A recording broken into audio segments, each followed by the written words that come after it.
The story of an invitation. Bertha Sutherland hurried home from the post office and climbed the stairs of her boarding house to her room on the third floor. Her roommate, Grace Maxwell, was sitting on the divan by the window, looking out into the twilight. A year ago, Bertha and Grace had come to Dartmouth to attend the academy and found themselves roommates. Bertha was bright, pretty and popular, the favorite of her classmates and teachers. Grace was a grave, quiet girl, dressed in mourning. She was quite alone in the world. The aunt who had brought her up had recently died. At first, she had felt shy with bright and brilliant Bertha, but they soon became friends, and the year that followed was a very pleasant one. It was almost ended now, for the terminal exams had begun, and in a week's time, the school would close for the holidays. "Have some chocolates, Grace," said Bertha gaily. "I got such good news in my letter tonight that I felt I must celebrate it fittingly. So I went into Carter's and invested all my spare cash in caramels. It's really fortunate. The term is almost out, for I'm nearly bankrupt. I have just enough left to furnish a tuck-out for commencement night, and no more." "Ask," said Grace. "You know, I have an aunt, Aunt Margaret, commonly called Aunt Meg, out at Riversdale, don't you? There never was such a dear, sweet, jolly aunt in the world. I had a letter from her tonight. Listen, I'll read you what she says. 'I want you to spend your holidays with me, my dear Mary Fairweather, and Louis Fyshe, and Lily Dennis are coming too, so there is just room for one more, and that one must be yourself. Come to Riversdale when school closes, and I'll feed you on strawberries and cream and pound cake and doughnuts and mince pies and all the delicious indigestible things that schoolgirls love and careful mothers condemn. Mary and Lou and Lil are girls after your own heart. I know, and you shall all do just as you like. And we'll have picnics and parties and merry things galore," looking up with a laugh. "Isn't that lovely? How delightful it must be to have friends like that, to love you and plan for you," said Grace wistfully. "I'm sure you will have a pleasant vacation, Bertie. As for me, I am going into Clarkman's bookstore until school reopens. I saw Mr. Clarkman today, and he agreed to take me."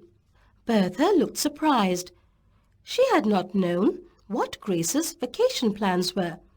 "I don't think you ought to do that, Grace," she said thoughtfully. "You are not strong, and you need a good rest. It will be awfully tiring to work at Clarkman's all summer." "There is nothing else for me to do," said Grace, trying to speak cheerfully. "You know, I'm as poor as the proverbial church mouse, Bertie, and the simple truth is that I can't afford to pay my board all summer and get my winter outfit unless I do something to earn it. I shall be too busy to be lonesome, and I shall expect long, newsy letters from you, telling me all your fun, passing your vacation on to me at second hand, you see. Well, I must set to work at those algebra problems. I tried them before dark, but I couldn't solve them. My head ached, and I felt so stupid. How glad I shall be when exams are over. I suppose I must revise that senior English this evening," said Bertha absently, but she made no move to do so. She was studying her friend's face. How very pale and thin Grace looked, surely much paler and thinner than when she had come to the academy, and she had not by any means been plump and rosy then.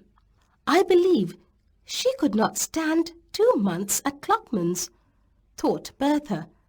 If I were not going to Aunt Meg's, I would ask her to go home with me, or even if Aunt Meg had room for another guest. I'd just write her all about Grace and ask if I could bring her with me. Aunt Meg would understand. She always understands, but she hasn't, so it can't be. Just then, a thought darted into Bertha's brain. "What nonsense!"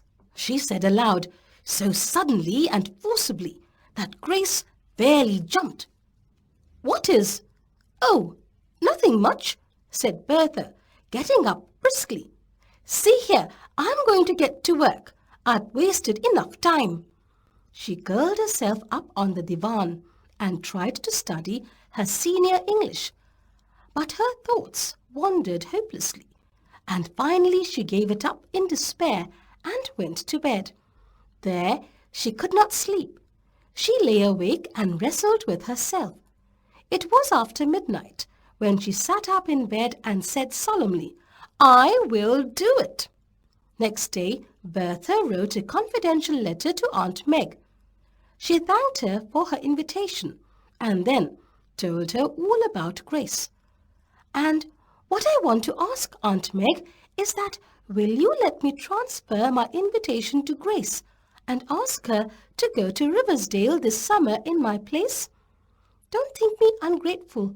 No, I'm sure you won't. You always understand things. But you can't have us both, and I'd rather Grace should go. It will do her so much good, and I have a lovely home of my own to go to, and she has none." Aunt Meg understood as usual and was perfectly willing. She wrote to Bertha and enclosed a note of invitation for Grace. "I shall have to manage this affair very carefully," reflected Bertha. "Grace must never suspect that I did it on purpose. I will tell her that circumstances have prevented me from accepting Aunt Meg's invitation." That is true enough. No need to say that the circumstances are hers, not mine. And I'll say I just asked Aunt Meg to invite her in my place, and that she has done so. When Grace came home from her history examination that day, Bertha told her story and gave her Aunt Meg's cordial note. "You must come to me in Bertha's place," wrote the latter. "I feel as if I know you from her letters, and I will consider you as a sort of honorary niece, and I'll treat you as if you were Bertha herself." "Isn't it splendid of Aunt Meg?" said Bertha diplomatically. "Of course you'll go, Grace." "Oh, I don't know," said Grace in bewilderment. "Are you sure you don't want to go, Bertha?" "Indeed, I do want to go dreadfully," said Bertha frankly. "But as I told you, it is impossible. But if I am disappointed, Aunt Meg mustn't be.